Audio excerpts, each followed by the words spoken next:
The night was supposed to be flawless, the grandest party of the year, the kind of event that made headlines before it even began. The mansion glowed like a palace under the city's lights, its marble staircase lined with red carpet, its windows blazing with golden chandeliers.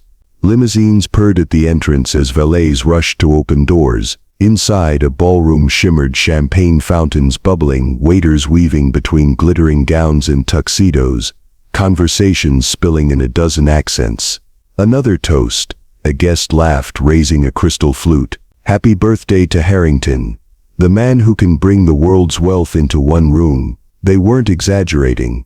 Tonight wasn't just about cake and champagne. Tonight was about deals, connections, reputations polished under chandeliers. And then the doors opened. Heads turned. Conversations died mid-sentence. Because the man everyone had been waiting for had finally arrived.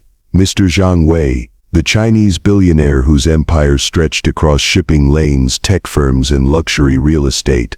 A man whispered about in boardrooms and financial papers. Quiet, mysterious, powerful. He stepped into the ballroom with calm precision, his black suit perfectly cut, his expression unreadable. No entourage, no security parade, just one man who carried more weight than half the room combined. The host, James Harrington, nearly tripped over himself rushing forward, his smile stretched so wide it threatened to crack.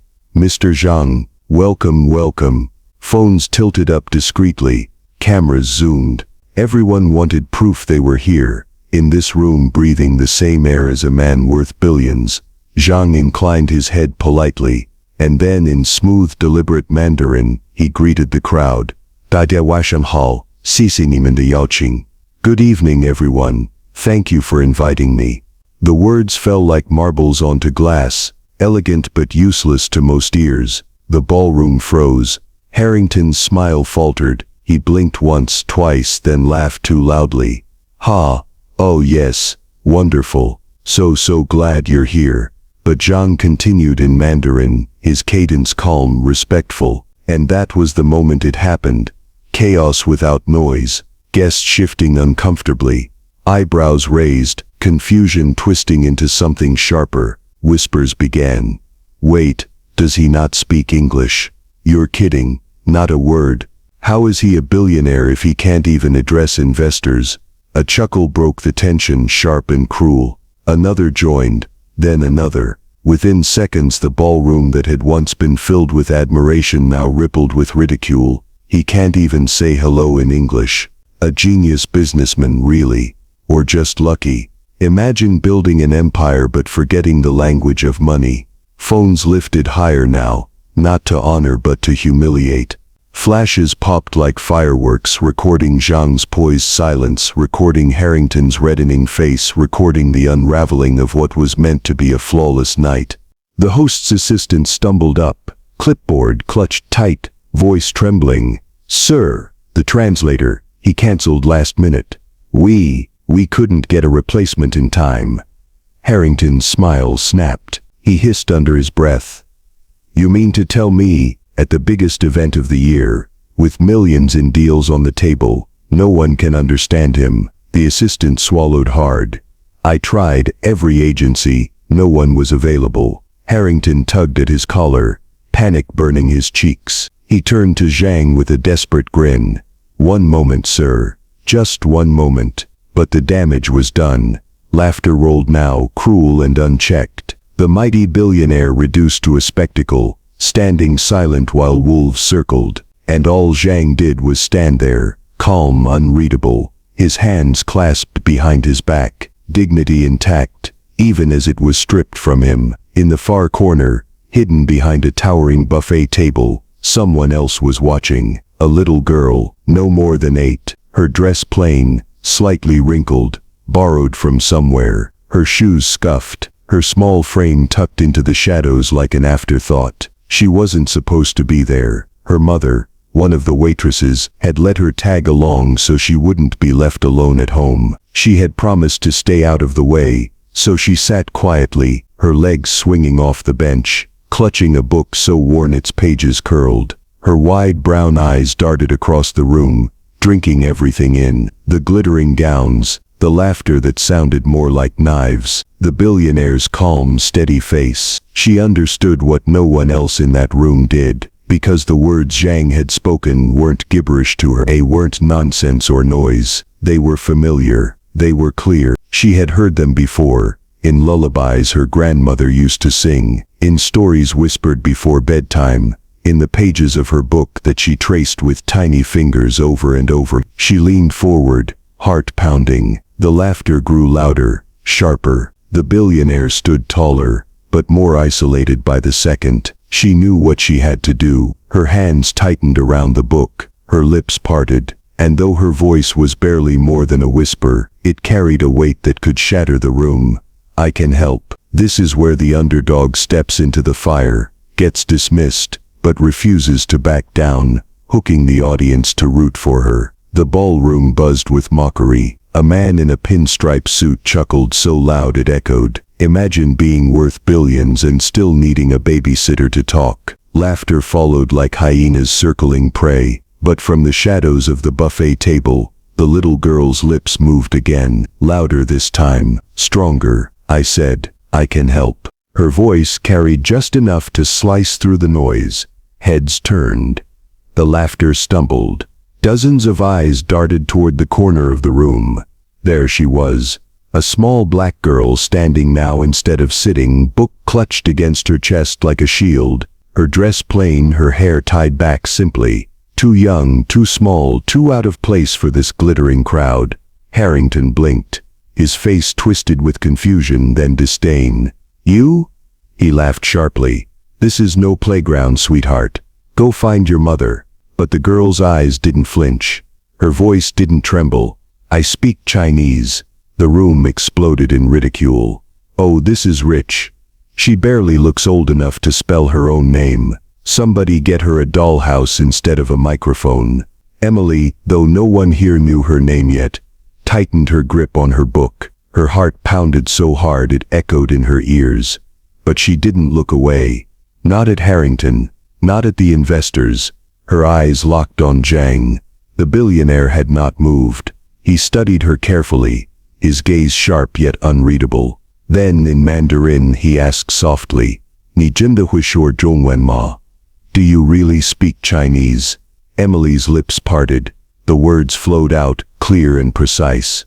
She did. "Wo hui." Yes, I do. The laughter died. The silence that followed was louder than any mockery had been. Phones that had been raised to record Zhang's humiliation now shifted toward the girl. Guests leaned forward, eyes narrowing, disbelieving. Harrington forced a laugh, his voice tight, desperate to regain control. Cute trick, adorable, but we're not about to let a child hijack a multi-million-dollar evening. Emily's chin lifted, just slightly, her voice steady though quiet. I'm not here for you, I'm here for him. Gasps rippled. Harrington's face reddened. Security. But Zhang raised a hand, stopping him mid-command. His eyes never left Emily's. He spoke again, longer this time, his Mandarin rolling like silk. The girl listened intently, her lips moving as she repeated the words silently to herself. Then, turning to the crowd, she translated, "Mr. Zhang says tonight is not about appearances. It is about respect." The words struck like a bell. A murmur swept the room. Harrington froze, his authority shrinking by the second. Investors exchanged uncertain glances. Was this really happening? Was this little girl actually translating? Zhang gave a small nod of approval. Calm, deliberate, a signal that he trusted her, and with that, the balance shifted. The billionaire who had been moments away from humiliation now stood shielded by a child. The host who had held the spotlight now struggled to keep it, and the girl who had been invisible in the corner was now standing at the very center of the storm. Emily drew a breath. For the first time in her life, the room was listening. The laughter was gone. The doubt remained. The hostility simmered. But the silence belonged to her. And in that silence the party transformed from celebration to battlefield, from spectacle to story. All because a little girl had dared to say 4 words, "I speak Chinese." All eyes bore into her, weighing, judging. Emily's tiny frame looked absurd against the backdrop of wealth and power. But when Zhang spoke again, calm, deliberate, she didn't waver. "Nijasa Mumizes. What is your name?" Emily took a steady breath. "Wajo Emily. My name is Emily." Gasps darted around the room. A child, a maid's daughter, speaking Mandarin with the fluency of someone born to it. Zhang's eyes softened with the faintest flicker of approval. Then he turned to the crowd, delivering a longer phrase. His tone was formal, layered with nuance. Emily listened closely, repeating the words silently before speaking. "Mr. Zhang thanks you for welcoming him tonight. He says he is honored to be among such distinguished guests." The ballroom froze. Not laughter this time, not disbelief, just silence. Because the translation wasn't guessed, it was exact. Every syllable carried weight. Zhang inclined his head slightly, affirming her accuracy. Emily's chest rose with something she'd never felt before in public. Certainty. The crowd began to murmur. Not mockery but uneasy acknowledgement. The balance had shifted. But power does not yield quietly. Harrington's smile had stiffened into something brittle. He stepped forward, his hand gripping Emily's shoulder too firmly. He bent low, hissing so only she could hear. "Listen to me, child. This isn't your place. If you make a single mistake, you'll ruin everything. Go sit down before you embarrass yourself and me." Emily looked up, her chin quivering for just a moment. But then she steadied. Her reply was quiet, sharp. "I'm not here for you. I'm here for him." Before Harrington could snap back, Zhang spoke again. His voice filled the silence like a calm tide. His words directed not at Harrington but at Emily. She turned, translating clearly. "Mr. Zhang says tonight is not about appearances. It is about truth and respect." The words landed like stones in water. Ripples of unease spread. Investors exchanged glances. The host's authority cracked further. Emily had chosen her side. Zhang began to test her. Not greetings now but stories. Proverbs, cultural metaphors. His Mandarin rolled smoothly, elegant and layered.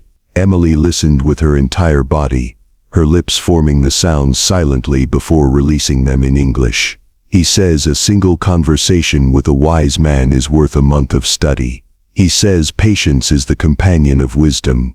Each line translated with poise, her young voice carrying words that silenced men twice her mother's age. An investor leaned toward another. "She's not guessing," he whispered. "She understands." Zhang's gaze lingered on her longer now, his expression unreadable but measuring. When he spoke of integrity in business, Emily didn't just translate, she explained. "He says that written truth lasts longer than spoken lies. It means contracts must be honest, or they will collapse." The crowd stirred. Murmurs rose. For the first time they weren't looking at Zhang or Harrington. They were looking at her. But admiration breeds resentment. From the back, a tall investor with a smug grin called out, "How do we even know she's not making it all up? She's just a kid. Maybe she's stringing us along." A few chuckles followed. Relief laughter. Desperate to restore superiority, Emily turned slowly, her eyes steady. She bowed slightly toward Zhang, and spoke his insult in Mandarin, word for word. The billionaire's eyes flashed cold amusement. He replied with a clipped phrase, and Emily turned back, her voice even. "Mr. Zhang asks if he should assume you are simply rude." The laughter died instantly.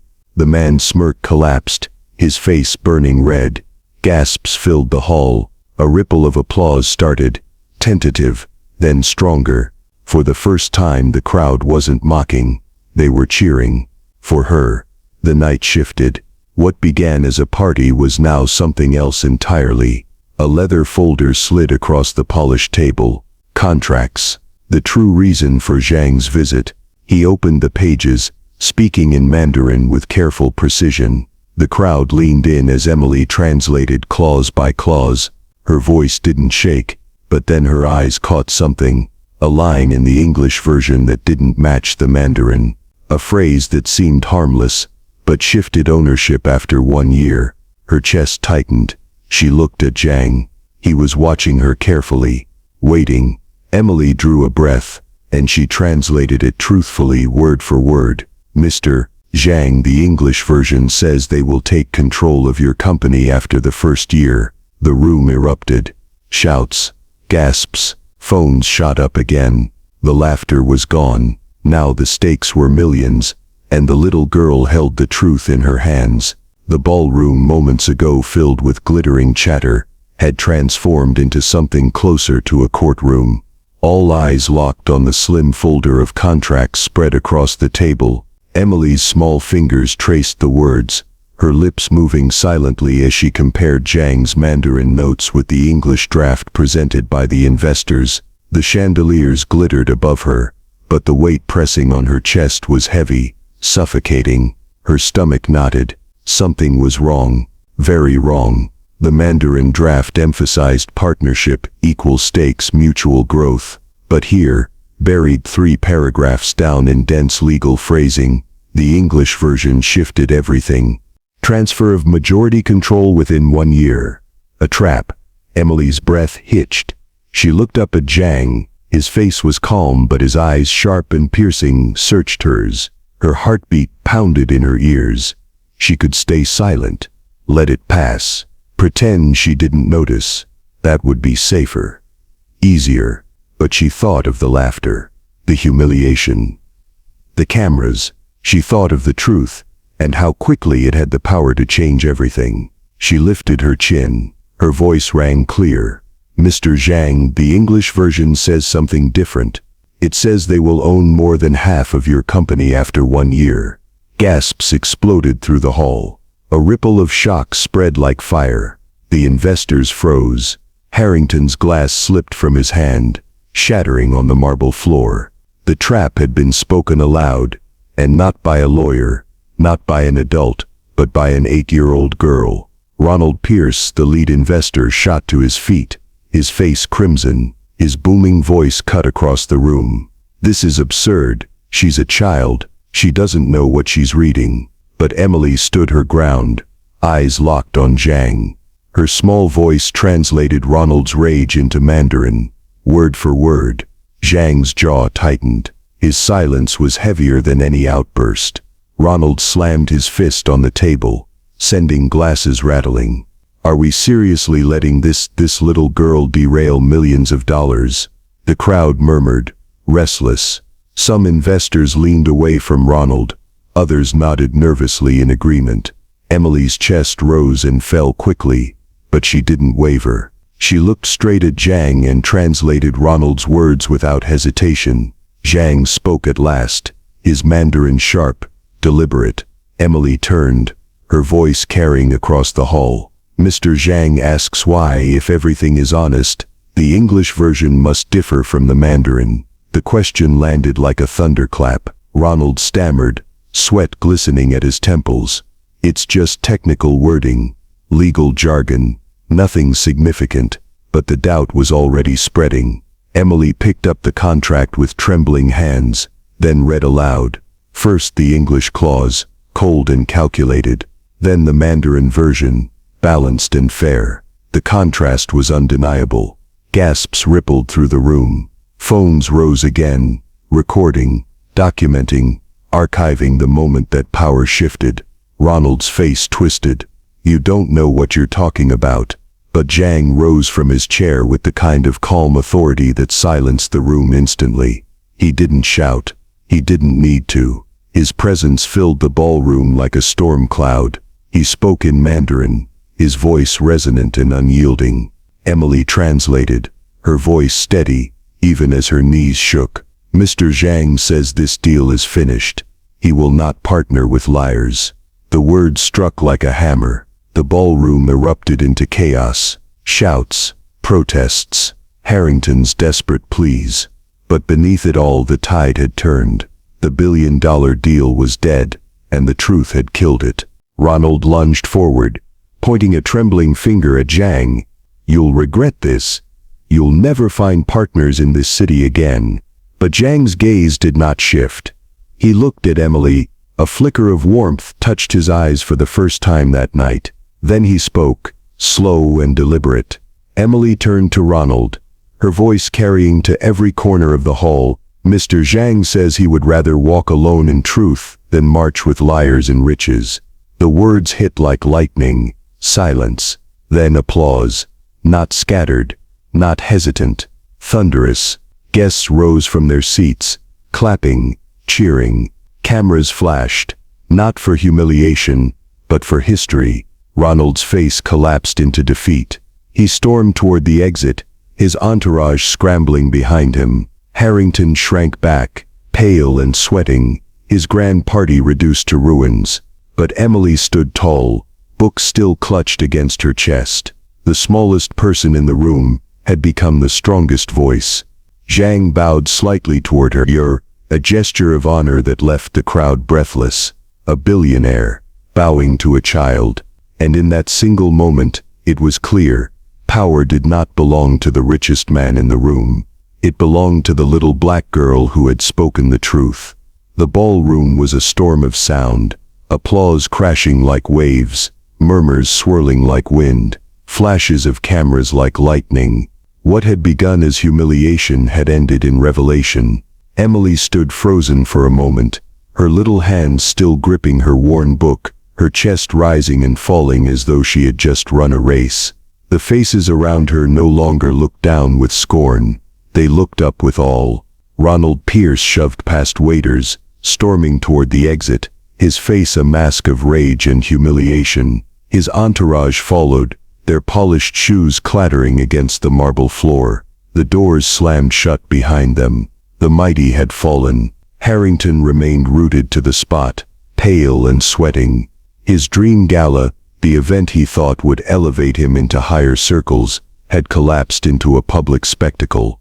Investors whispered, guests sneered, his reputation bleeding out in real time. One by one, the allies he had counted on turned their backs. Even the assistant who had carried his clipboard slipped quietly toward the exit. Harrington's empire of appearances had crumbled, and all that remained was the wreckage. But Emily was radiant in her stillness. Zhang turned to her. For the first time he spoke in English, his accent heavy, his words deliberate. "Thank you," the room gasped. A billionaire, a man mocked for silence, choosing to break it only to acknowledge a child. Emily bowed, just as her grandmother had taught her, small and graceful. Zhang returned the gesture, lowering his head slightly, a man of untold billions honoring the daughter of a waitress. Flashbulbs erupted, the image was burned into memory, the richest man in the room bowing to the smallest.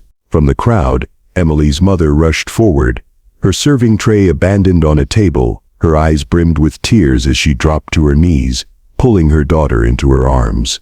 "Emily," she whispered fiercely, voice breaking, "my baby, what have you done?" Emily pressed her face into her mother's shoulder, her words muffled but sure. "I just told the truth." The crowd heard it. Silence fell again, but this time it was reverent. Zhang spoke once more in Mandarin.